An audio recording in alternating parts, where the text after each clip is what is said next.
আসসালামু আলাইকুম আরহামতুল্লাহি ওবারাকাতুহু। সুপ্রিয় দেশবাসী, সবাইকে ঈদ উল ফিতরের শুভেচ্ছা। ঈদ মোবারক, ঈদ মোবারক, ঈদ মোবারক। আমরা মুসলমান দাবি করি, আসলে আমরা অনেকে অনেক কিছু জানি না। আর ইসলামে আমরা অনেক কিছু জানার চেষ্টাও করি না, যেই জিনিসগুলি আমাদের মুসলমানের জন্য খুবই গুরুত্বপূর্ণ জিনিস। যেমন বন্ধুরা আমার, আমরা ঈদগাহে ঈদের জামাতখানা পড়ি, আমরা কিন্তু অনেকে ঈদের নিয়তটাই জানি না। ঈদের নামাজের নিয়তটা হলো নাওয়াইতু আন উসল্লি আলিল্লাহি তাআলা রাকাতাই সালাতিল ঈদিল ফিত্রি মা সিত্তাতি তাকবীরাতি ওয়াজিবিল্লাহি তাআলা একতাদাইতু বিহাজাল ইমাম মুতাওয়াজ্জিহান ইলা জিহাতিল কাবাতিশ শরীফাতি আল্লাহু আকবার। যে কোনো নামাজের জন্য, ওক্তিয়া নামাজগুলির জন্য আজান এবং একামত প্রয়োজন হয়। পবিত্র ঈদ উল ফিতর, ঈদ উল আজহা, এই নামাজগুলির জন্য আজান এবং একামতের প্রয়োজন হয়। এই জামাতগুলিতে অতিরিক্ত 6টি তাকবীর ব্যবহার করা হয়। প্রথম রাকাতে ইমাম সাহেব আল্লাহু আকবার বলে হাত বেঁধে সানা সুবহানাকা পড়বে। সানা সুবহানাকা পড়ার পরে অতিরিক্ত 3টি তাকবীর বলবে, হাত উঠাবে, হাত ছেড়ে দিবে কান পর্যন্ত। আমরা সকলে হাত কান পর্যন্ত উঠাবো, ছেড়ে দেব। এইভাবে অন্য অন্য নামাজের মতো প্রথম রাকাত শেষ করে দ্বিতীয় রাকাতে গিয়ে ইমাম সাহেব সূরা ফাতিহা তেলাওয়াত করবে। সূরা ফাতিহা তেলাওয়াত করার পরে সূরা ফাতিহার সঙ্গে একটি সূরা তিনি মিলাবেন। এই সূরাটি মিলিয়ে তেলাওয়াত করবে, মুসল্লিয়ান একরাম শুনে থাকবে। দ্বিতীয় রাকাতে রুকুতে যাওয়ার পূর্বে ইমাম সাহেব অতিরিক্ত 3টি তাকবীর ব্যবহার করবে। হাত কান পর্যন্ত উঠাবে, ছেড়ে দিবে। মুসল্লি ভাই বাবারা যারা আছেন তারা হাত কান পর্যন্ত উঠাবে, ছেড়ে দিবে। রুকুতে রুকুর তাসবিহ আগের মতো, সিজদায় সিজদার তাসবিহ আগের মতোই পড়বেন। শেষ বৈঠকে তাশাহুদ, দুরূদ শরীফ, দোয়ায়ে মাসুরা। যেমন আমরা মুসলমান দাবি করি, কিন্তু এই যে তাশাহুদটা বললাম, এই তাশাহুদটাই আমরা অনেকে জানি না। তাশাহুদটা কি? তাশাহুদটা হলো আত্তাহিয়াতু লিল্লাহি ওয়াসসালাওয়াতু ওয়াত-তাইয়্যিবাত আসসালামু আলাইকা আইয়ুহান নাবিয়্যু ওয়া রাহমাতুল্লাহি ওয়া বারাকাতুহু আসসালামু আলাইনা ওয়া আলা ইবাদিল্লাহিস সলিহিন আশহাদু আল্লা ইলাহা ইল্লাল্লাহু ওয়া আশহাদু আন্না মুহাম্মাদান আবদুহু ওয়া রাসূলুহু। এরপরে আমরা দুরূদ শরীফ পড়ব। আল্লাহুম্মা সাল্লি আলা মুহাম্মাদ ওয়া আলা আলি মুহাম্মাদ কামা সাল্লাইতা আলা ইব্রাহিম ওয়া আলা আলি ইব্রাহিম ইন্নাকা হামিদুম মাজিদ। আল্লাহুম্মা বারিক আলা মুহাম্মাদ ওয়া আলা আলি মুহাম্মাদ কামা বারাকতা আলা ইব্রাহিম ওয়া আলা আলি ইব্রাহিম ইন্নাকা হামিদুম মাজিদ। এরপরে আমরা দোয়া মাসুরা পড়ব। দুরূদ শরীফ শেষ হয়ে গেল দোয়া মাসুরা আল্লাহুম্মা ইন্নী যালামতু নাফসি যুলমান কাসীরান ওয়া লা ইয়াগফিরু যুনুবা ইল্লা আনতা ফাগফিরলি মাগফিরাতান মিন ইনদিকা ওয়ারহামনি ইন্নাকা আনতাল গফুরুর রহিম। ইমাম সাহেব সালাম ফিরাবেন, আপনি ইমামে সালাম ফিরানোর পরে আপনি সালাম ফিরাবেন। সালাম ফিরানোর পরে নামাজ শেষে আল্লাহু আকবার, আল্লাহু আকবার, লা ইলাহা ইল্লাল্লাহু, আল্লাহু আকবার, আল্লাহু আকবার, লা ইলাহা ইল্লাল্লাহু, আল্লাহু আকবার, আল্লাহু আকবার, ওয়ালিল্লাহিল হামদ। কোরবানি ঈদেও পড়া যায়, রোজার ঈদেও পড়তে পারবে। ঈদের নামাজের জামাত শেষ হওয়ার পরে সালাম ফিরানোর পরে খুতবা শোনাটা প্রত্যেকটা মুসলমান ভাইয়ের উপরে ওয়াজিব। আপনি খুতবা চলতেছে, ইমাম সাহেব খুতবা তেলাওয়াত করতেছে, এই সময় আপনি কথা বলেন, আল্লাহর রহমতের ফেরেশতারা কিন্তু কথা বলেন। তারা আপনার সওয়াবখানা লিপিবদ্ধ বন্ধ করে দিয়ে তারা ইমামের খুতবা শুনতে থাকে। তো সুতরাং আপনি মুসলমান ভাই হয়ে কেন আপনি খুতবা শুনবেন না? খুতবা শোনাটা ওয়াজিব। খুতবা চলাকালীন যদি কেউ কথা বলেন তাহলে আপনার গুনাহ হবে। এখানে আপনার কাজ কাম থাকতেই পারে, ইমামের জন্য টাকা কালেকশন করা, বা আপনার মাথা চুলকানো, কিংবা আপনার 1 নম্বরে বা 2 নম্বরে ব্যাগ হয়েছে, বাহিরে যাবেন, এরকম বিভিন্ন হাজত থাকতেই পারে, বা একটু শারীরিক অসুস্থতা থাকতে পারে। আপনি এই জন্য আপনি ইশারা ইঙ্গিতে কথা বলবেন, যেহেতু আপনার প্রয়োজন হয়েছে। কিন্তু আপনি হাউ কাউ করে কথা বলতেছেন, যেতে করে পাশের মুসলমান আছেন, আপনি মোনাজাতের জন্য অপেক্ষা করতেছেন, একটু দুরূদ শরীফ পড়তেছেন না, বা তাসবিহ তাহলিল পড়তেছেন না, বা ইমামের খুতবা সুন্দরভাবে শুনতেছেন না। এই জিনিসগুলি আসলে আপনি বছরে একটা দিন, 5টা দিন আল্লাহ পাক দোয়া কবুল করে মুসলমানের জন্য। 2 ঈদের দিন হলো, আর কোরবানি ঈদের পরে 3 দিন। এই দিনগুলিতে আল্লাহ পাক রব্বুল আলামিন বেশি মুসলমানের দোয়া কবুল করেন। তা আপনি ঈদের দিন কি করবেন? ঈদের দিন ফজরের নামাজ আদায় করবেন আপনার কাওমের মসজিদ, যেই মহল্লা আপনি বসবাস করেন নিকটবর্তী মসজিদে আপনি ফজর নামাজ আদায় করে আপনি আপনার পিতামাতা যদি না থাকে তাদের কবরস্থান জিয়ারত করবেন। এটা সুন্নতে রাসূল পাক সাল্লাল্লাহু আলাইহি ওয়াসাল্লাম থেকে স্বীকৃতি। আমরা কিন্তু এই জিনিসগুলি করি না। আর ঈদগাহে নামাজ শেষে যার সাথে আপনার দ্বন্দ্ব আছে বাবা, তার সাথে কোলাকুলি করবেন।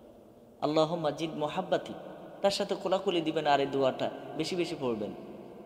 আল্লাহুম্মা জিদ মুহাব্বাতি, আপনি যখন এই কোলাকুলি বেশি দিবেন, রাসূল পাক সাল্লাল্লাহু আলাইহি ওয়াসাল্লাম বলেছেন তোমার সাথে যত বড় শত্রুতা তার সাথে থাকুক সবগুলি আল্লাহ পাক রব্বুল আলামিন রহমত হিসেবে মাফ করে দিয়ে তোমাদের ভিতরে একটা শান্তি পয়দা করে দিবেন।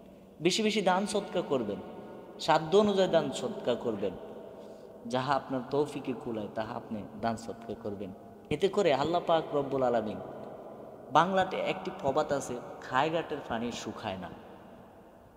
আমরা কি করি? আমরা আসলে দান করতে চাই না, আমার টাকা শেষ হয়ে যাবে।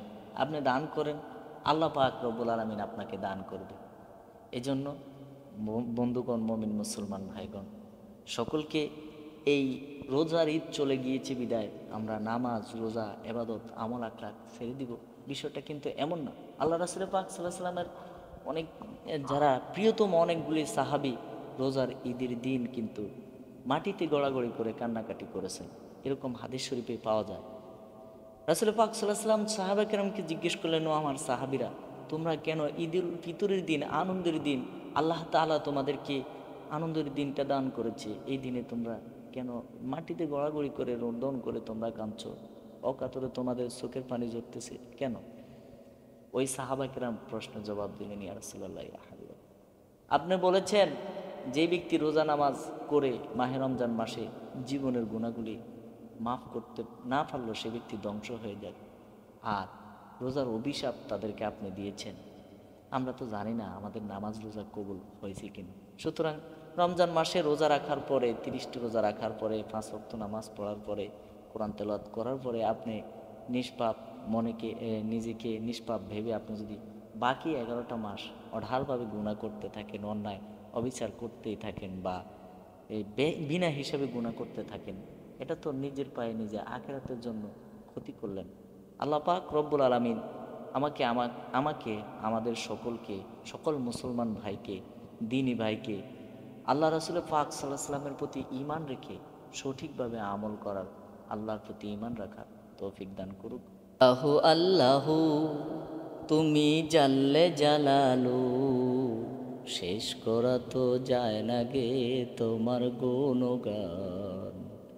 আল্লাহু আল্লাহু তুমি জাল্লে জালালু, শেষ করা তো যায় না গে তোমার গুণগান।